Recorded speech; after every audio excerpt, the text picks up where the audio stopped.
Good morning, everyone. As I begin, let me first just express our thoughts and our prayers, our deepest sympathies to the families of the victims of the tragic and violent massacre down in the Atlanta metro area. Our hearts are broken at this senseless act of violence, and we want to make sure that any and all perpetrators are prosecuted, convicted, and locked up to the full extent of the law. We'll hear from Representative Judy Chu, who has been leading the effort as it relates to the startling rise of anti-Asian violence in America, but we stand in full and complete solidarity with our Asian American brothers and sisters throughout the country, and we will not rest until we stop Asian hate in America. We had a very good conversation earlier today as part of our weekly House Democratic Caucus meeting. We heard from the lead sponsors of 4 critical pieces of legislation that will be on the floor of the House of Representatives this week: the reauthorization of the Violence Against Women's Act, the Dream and Promise Act, the Farm Workers Bill led by Chairwoman Zoe Lofgren, and the extension of the date with respect to ratification of the Equal Rights Amendment to ensure that we address the fact that the United States of America is the only country in the free world with a written constitution that does not explicitly prohibit discrimination against women. It's time for us to deal with that glaring omission. Our members were spread across the country over the last few days, back home in our districts, and the acclaim and the support for the American Rescue Plan is wide and it's deep.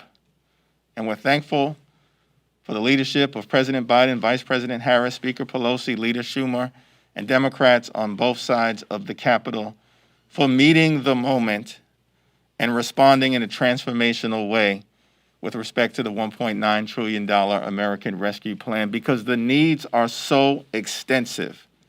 The pain and the suffering and the death experienced by the American people are startling, and that is why it was necessary to respond.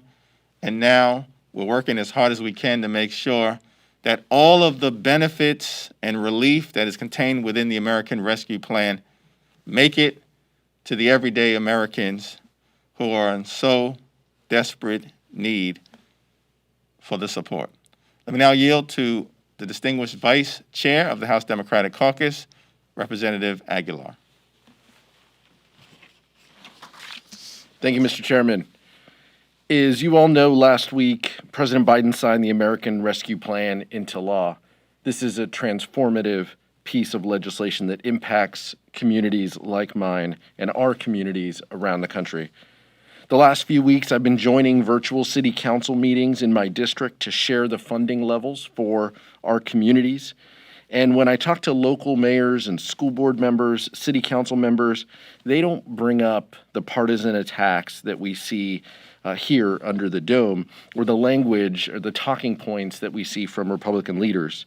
Instead, they talk about what this means to their communities, for our first responders, for our essential workers, for the extension of library hours, for our students and teachers. This is an example that President Biden and congressional Democrats doing right by the American people and acting on those priorities, and an example of Republican congressional leadership failing to understand those priorities back home. And that's what we'll continue to do this week by passing the Violence Against Women Act, the Equal Rights Amendment, the Farm Worker Modernization Act, and the Dream and Promise Act.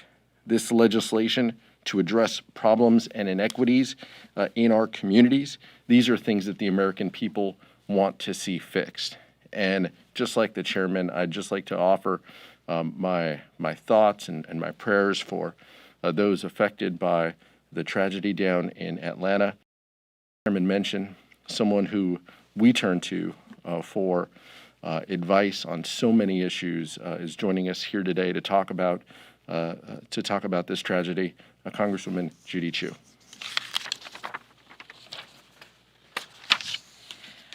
Yesterday in Atlanta, 8 people were killed as a result of 3 shootings at Asian spas that occurred within a few hours. 6 of the 8 victims were Asian American women. It appears the shooter, age 21, a white male, first went to a spa called Young's Asian Massage. The fact that he went to that one with that title gives you a clue as to what he was thinking. This is one of the more violent tragedies in a string of about 3,800 hate incidents and crimes against Asian Americans, 68% of them women. It's clear that the individuals were targeted because they are amongst the most vulnerable in our country, immigrant Asian women. The AAPI community has been living in fear of verbal and physical attacks, and now we're experiencing increasingly deadly tragedies of racism and violence. We call on Georgia officials to ensure that the families of the victims are well supported and our followers to support local efforts that provide community protection and victim support. And we express our deepest condolences to the friends and families of these victims. The AAPI community tells us that they have been living in a steady state of tension this entire pandemic.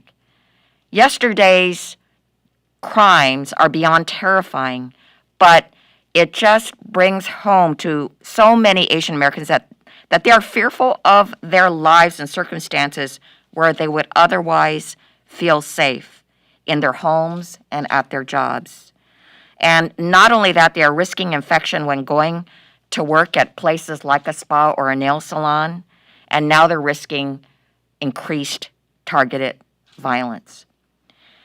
The Congressional Asian Pacific American Caucus, which I chair, calls for solidarity against hate, and these are the actions we are taking. Because of President Biden, we have met with the Department of Justice, and we are right now determining actions against AAPI hate.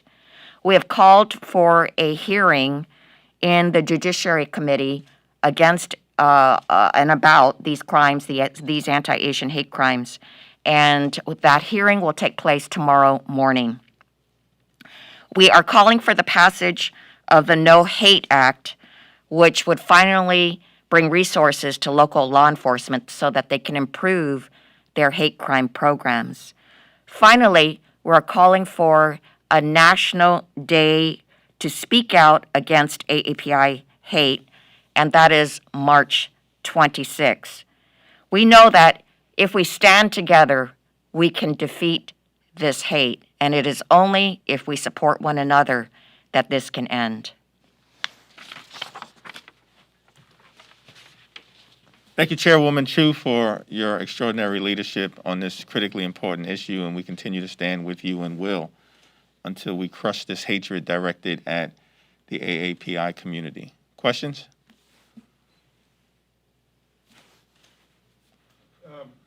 Amid this border surge, you're going to bring these immigration bills to the floor. You've heard the complaints, the criticisms from across the aisle that leniency in immigration policy is the cause of this, and the difference between the Trump administration and the Biden administration is just that, and it is encouraging more and more people to come to the border.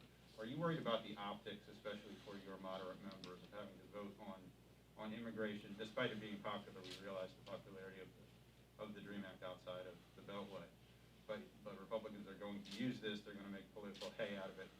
And are your moderates concerned about that? No, I believe that the Dream and Promise Act, as well as the Farm Workers Bill, will receive significant support amongst Democrats and be bipartisan in nature. In fact, all of the bills that we are bringing to the floor this week, the 4 that have been mentioned, the 2 immigration bills, as well as the Violence Against Women's Act and the ERA extension, I think will receive Republican votes.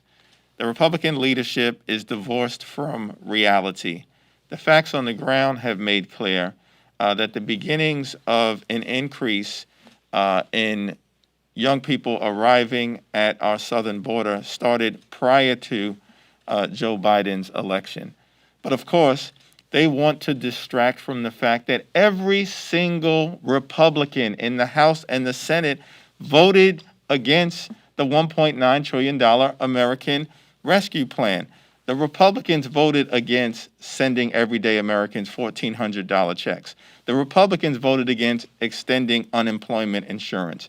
The Republicans voted against the enhanced child tax credit. The Republicans voted against relief for those who are suffering from hunger and food insecurity, and they voted against sending relief to our first responders. And so they are struggling to find a counter narrative. With respect to the Dream and Promise Act, as you pointed out, it is incredibly popular with Democrats, independents, and has strong Republican support across the country. Our standard for bipartisanship can no longer be what happens here in the Capitol, because we know that the strategy of my legislatively is not to try and find common ground. It's obstruction and mischaracterization. They ran this playbook during the Obama administration in the early years, and throughout his presidency, they are running the same playbook again. We will not let them get away with it. Okay. Yeah.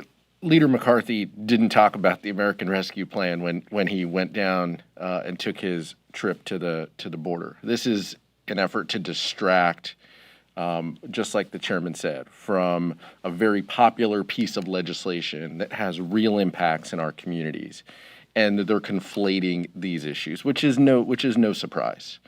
The Dream and Promise Act and the Farm Worker Modernization Act have strong support back home in our communities, but even here in Congress. And so we will continue to work in a bipartisan way to find solutions. Secretary Mayorkas put out material yesterday. He's testifying to Homeland Security, to Homeland Security Committee. And so we will continue to work with the administration to address these issues. But let's not conflate young people who are here as dreamers and their path to citizenship within these bills, people who know of no other country but the United States as their home, with children fleeing Northern Triangle countries. And if the Republicans want to work with us on those issues, we're happy to do it.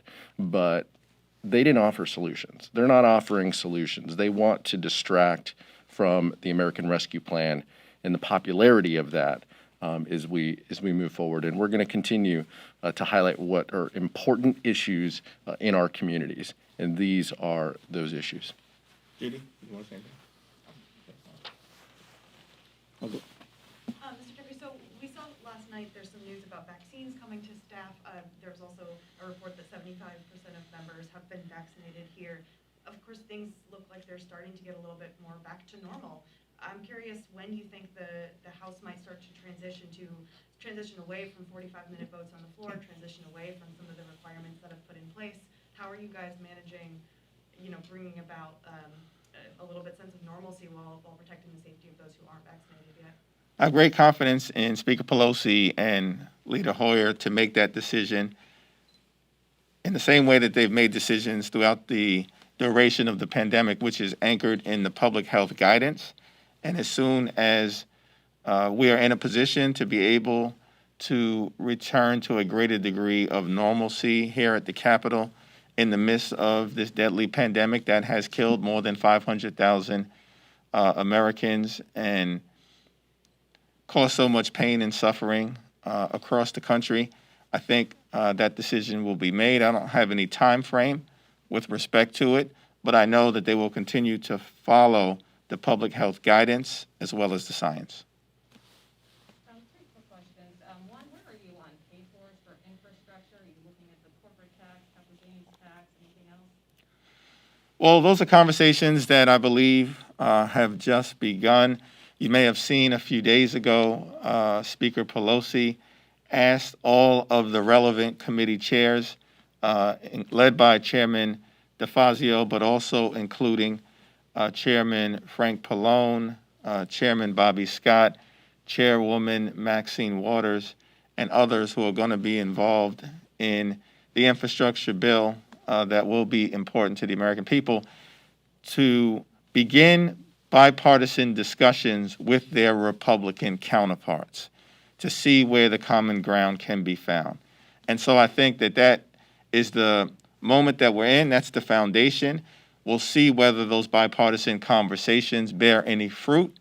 And until those conversations take place, I don't want to get out ahead of what the possible pay-fors could be in an infrastructure bill. And then secondly, I know that you have not called on Governor Cuomo to resign, but in light of the president's comments last night in an interview saying that he should resign if the investigation proves the sexual assault allegations to be true, does that change your position in any way, and have you spoken to the governor recently?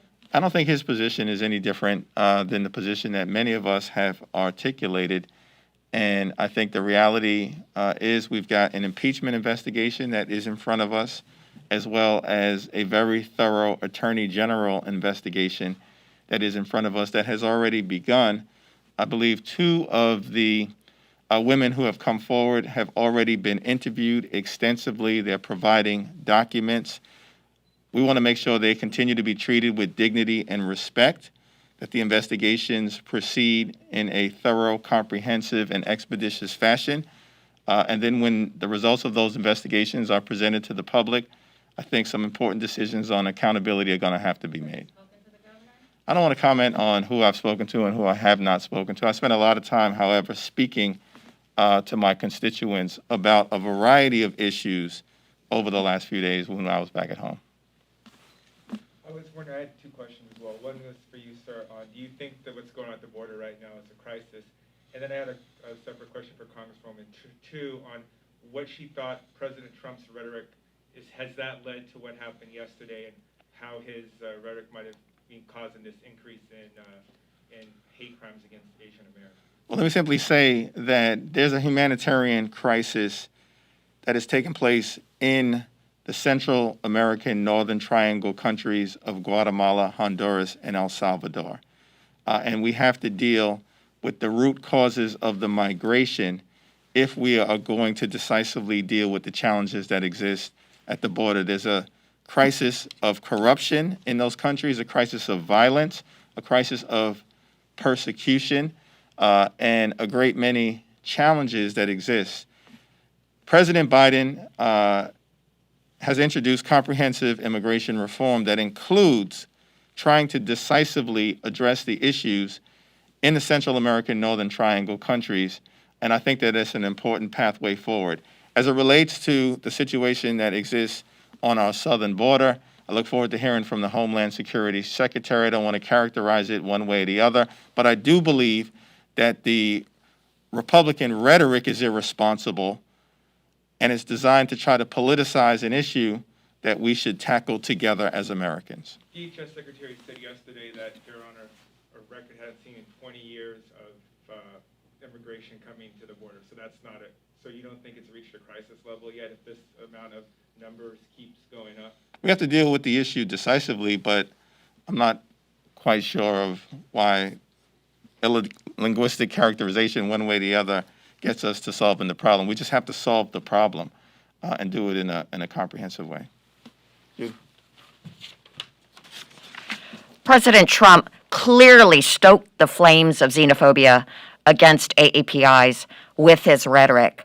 The CDC and the World Health Organization said that we should all use the official term COVID-19 in order to make sure that this disease is not associated with a particular geographical location or ethnicity due to the stigma it causes.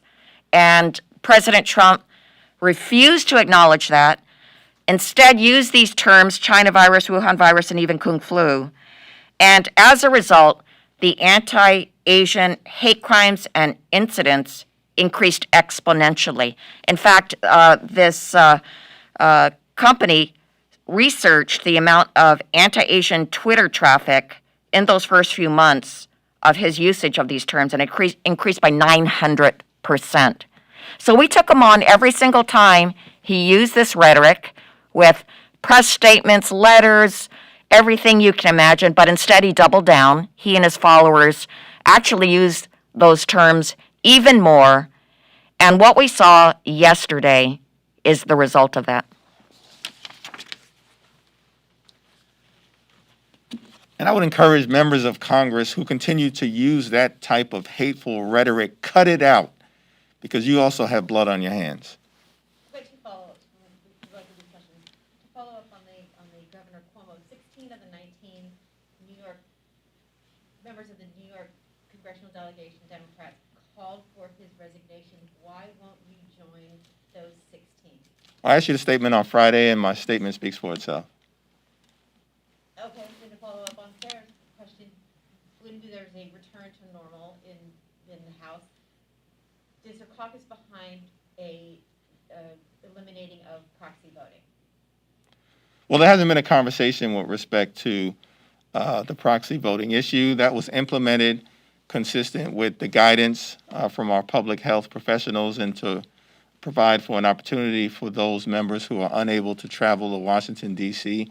because of the pandemic to continue to be able to voice their representation on behalf of the people that they're privileged to represent. As the public health, To proxy voting, should that be the recommendation? well, we haven't had that conversation, so I don't want to get out ahead of any recommendation that may or may not come forward. I mean, I think that there will be people who have perspectives on both sides of the issue, and we'll have a family conversation, and we'll see what the highest common denominator is at the end of the day. So it would be a fundamental shift in how the House votes. I mean, this was done out of an extreme need for a unique circumstance, and if the circumstances shifted, would not the need shift? I appreciate the questions, but I'm not going to address a hypothetical possibility that isn't in front of us yet in terms of what the discussion shows and reveals amongst House Democrats and what the public health guidance may be.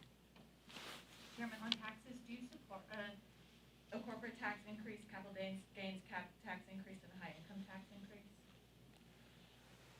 Well, I think that we have to make sure that the wealthy, the well-off, and the well-connected in this country pay their fair share.